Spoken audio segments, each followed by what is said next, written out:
Today, we're going to break down the initial reports from a truly tragic and really controversial event, the recent airstrikes on Nasser Hospital in Gaza. Let's get right into what we know so far. 22. Just let that number sink in for a moment. That's the number of people reported killed in the immediate aftermath of this attack. 22 lives lost in and around a hospital. So to really understand what happened, we need to look at the sequence of events. So first up, let's look at the hospital itself and piece together what the initial reports say happened on that day, August 25th. Okay, so the timing here is absolutely critical. Sometime around midday, the first airstrike hits the area right near Nasser Hospital. But then, just a few minutes later, a second strike hits the exact same location.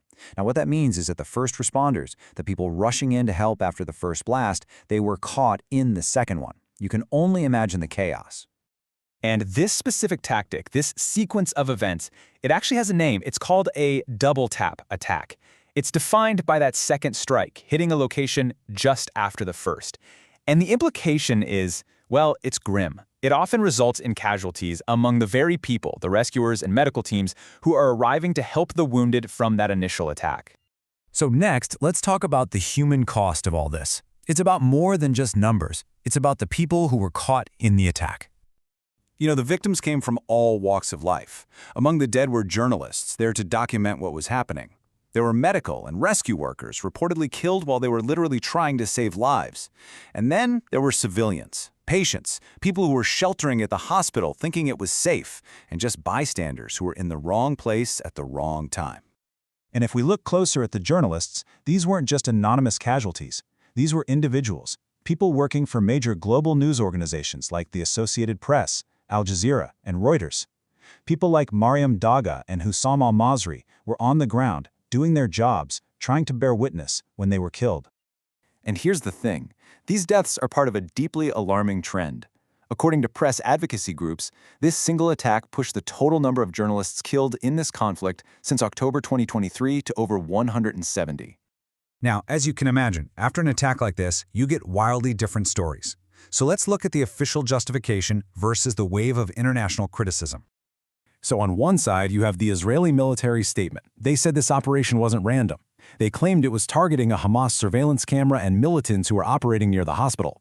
But on the other side, critics and reports from the ground were pointing out two huge things. First, that no immediate evidence was actually provided to back up that claim of militants being there. And second, that striking a medical facility is a violation of international humanitarian law. And this justification, it came from the very top. The Israeli Prime Minister, while he did express regret for the loss of civilian life, held this line, arguing that Hamas sometimes uses protected sites, like hospitals, as shields for its military operations. Now, it's absolutely crucial to note that this claim is heavily disputed. Palestinian authorities, along with many international observers, have consistently and repeatedly denied that accusation, saying hospitals are not being used in that way. So the attack itself, plus these completely conflicting accounts, triggered a massive global outcry and a whole series of international reactions. And the condemnation was really widespread. You had the UK, China, the UN, the European Union. They all put out these very strong statements. Journalist groups also jumped in, demanding specific investigations and framing this attack as part of a deeply disturbing pattern. And the language being used by world leaders was unusually blunt. For example, the British Prime Minister didn't just express concern, he called the strikes completely indefensible. In the world of diplomacy, that is incredibly sharp and direct language. So why does this one attack matter so much? Well, because it's a perfect case study in some of the most difficult challenges of this conflict. And it kind of reveals this recurring cycle that we keep seeing. And this is the cycle. First, an attack happens on what's supposed to be a protected site, in this case, a hospital. Second, two completely different stories pop up to explain why it happened. And then third, and this is maybe the most crucial part, any real attempt at an independent, third-party investigation is incredibly difficult, if not impossible, because of restricted access to the conflict zone. Ultimately, what this single event does is underscore the extreme, unimaginable danger faced by people who are not supposed to be targets, medical workers trying to save lives, and journalists trying to report the truth. It's a tragic reminder that this conflict is one of the most lethal for the press in modern history. Which leaves us with this final, critical question. When access for independent investigators is restricted, and when the official stories are polar opposites, how is accountability even possible?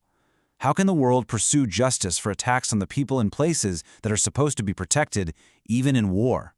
It's the central dilemma that this incident really forces us all to confront.